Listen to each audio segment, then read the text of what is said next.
Friends, இப்போ நம்ம வந்து ஏர்பாட்ஸ் ப்ரோ அன்பாக்ஸ் பண்ண போகிறோங்க.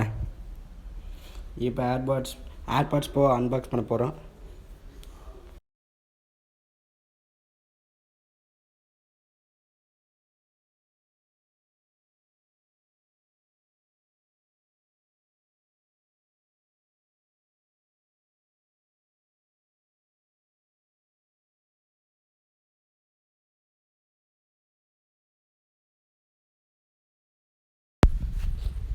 இப்போ நம்ம ஏர்பாட்ஸ் ப்ரோ ஓப்பன் பண்ண போகிறோம்.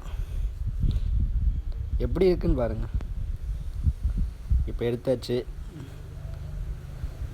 முதல்ல ஃபஸ்ட்டு அந்த இருக்கிற கவர் பிரிச்சுக்கிறாங்க. கவர் பிரித்தாச்சு. இப்போ அழகான ஒரு ஏர்பாட்ஸ் கிடச்சிருச்சு.